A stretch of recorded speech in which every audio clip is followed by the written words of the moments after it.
All right, people, this is part 3. We're about to explain exactly what we did before we put it in. Before I even get there, there's certain things that you're going to have to purchase, which is, can you show them? All right, check this out. This is what we did.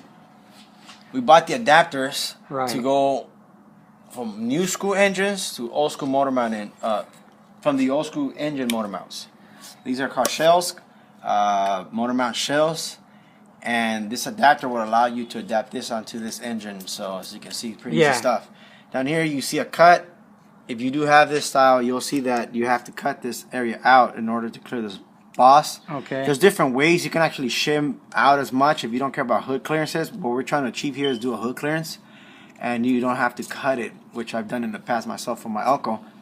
And what we did here with this bracket back here, we cut it in order to fit the AC as well with this motor mount. I know there's very minimal space here, but we will use a wrench. And the nut, once we put the bolt off through the bottom, it is doable, and you can achieve it if you try. All for the AC purposes. And then there's some washers behind because of that groove, right? From the the shells themselves have like this little hump in the back, and you have to put washers for it to sit flush properly. Right there, those little humps. Yeah, so you're gonna need washers for in between that. Basically, the other side of the motor mount is the same thing, right? Pretty much, huh? Yeah, this one right here. So as you guys can see, it's the same thing. You don't have to clear anything or any AC stuff. It just goes right in there. You're straight. Okay. Now that the engine's up, you can see that your oil filter goes in the oil pan. You see the oil pan. If you ever need to regasket, it's not like the old school ones that go to the engine itself. It goes to the pan. And then most likely, if you, this is a budget one for me, but they usually say to get another plate, right? A oil pan. Yeah, check this out.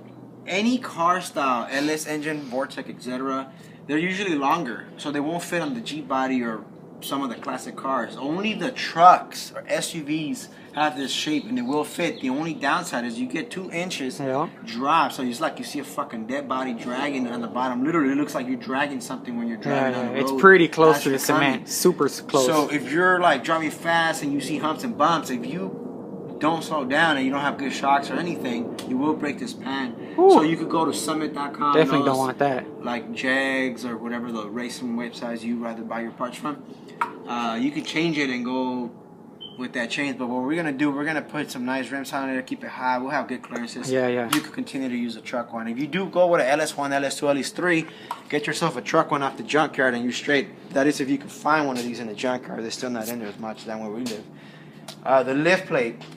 A lot of guys use a chain, etc. I like to use a lift plate. The reason why, it makes life easy. You can hook it to the different places where you need it. What I normally do with the transmission on, I hook it towards the back. You get it nice and level. You get to work on it a little off the floor if you don't have an engine stand. When you go to dump it into the engine bay, into the car, you can start going a little forward to get more angles. You lift the transmission up as you dump it in, and it makes it easy as you come in. And then once you get to the lower areas, you put a jack on the transmission, and then you bring it up level. Easy stuff if you know what you're doing, but with this film, you should be able to do it yourself. Don't be scared. Make it happen, Quick tip. You might want to cover this up because I'm trying to avoid a whole spillage, and it does still seep a little bit. Yeah, so you'll get spillages from the little stuff that you forget. Spillage is inevitable. Have fucking oil absorbent cleaner, like some cat litter will help too if you have, or some dirt. For the front, for the Gbody, there's different setups. There's different plates. There's setbacks 1 inch. You could come forward, etc. We could have gone with the 1 inch setback, but then we'd have AC clearance problems on the other side. So we wanted to keep with the 1 inch forward from the stock. And what we were going to do is change this pulley into a smaller one. Reason being is that the Gbody cars. For those that don't know what Gbody is, also these 80s cars like Monte Carlos, right. Oldsmobile Cutlasses, Regals, etc. They have a Gbody frame. That's their code. Yeah. I'm not going into detail with that. But the power steering box here, that front pulley I showed you, the power steering pulley touches this bolt. So if you get a smaller pulley, which is this one, right here, then it'll clear. You'll have nice clearances. You can remove your belt, do work, etc. These mounts know about at the local auto parts store. They're pretty cheap. And the reason why we bought these is because, one, we already cleared the engine, the old engine. Now you might as well go with some new ones, but not just that. He had a V6, so the V6 came with some different style mounts. So remember, if it's a V6, this is you will extra have to- procedures that you have to do. Exactly. So you have to buy the V8 motor mounts and the shells. We pretty much picked them up at the junkyard. And it's about to happen. We got the cross member off, which is the last thing we just did, which is right there. There's like, what, 2 bolts on each side. That's where the transmission, I guess, plugs in, or the old one. But you're going to have to eventually customize that one, right?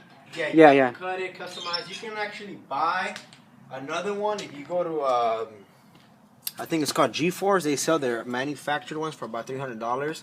You just drop it in. They already have the proper sitting points for the transmission you have. So if you have like we have, it's a 4L60E.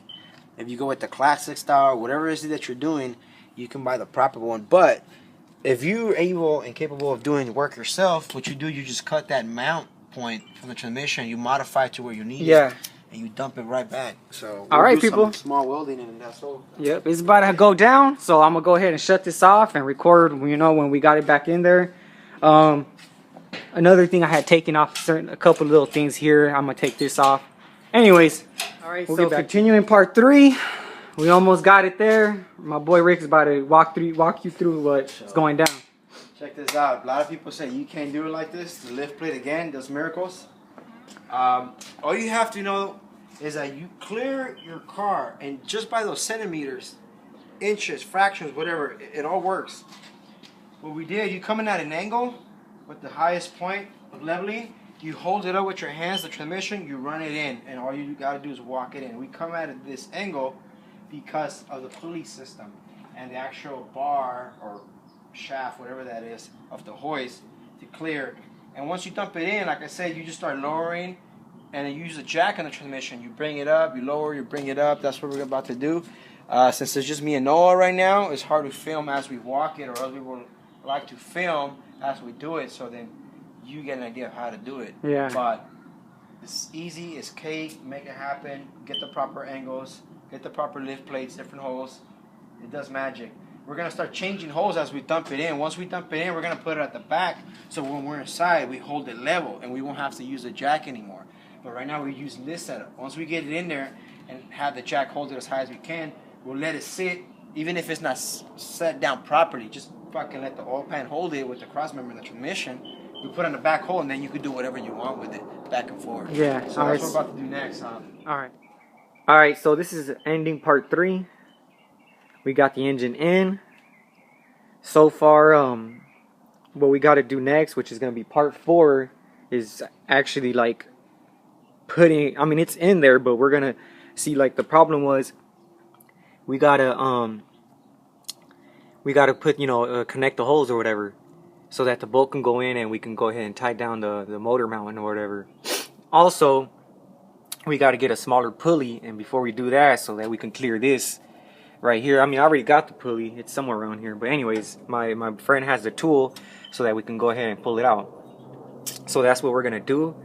We might have to see, we were debating, we're not sure if we gotta maybe like make this a little longer so that we can push it that way, because it's already touching here, so that maybe that's because we need, like, I'm talking about very little, like, space. We need to push it back, like, I'm talking about very little, so that, you know, it can connect and it can fall right in, and we'll put the bolts tied up.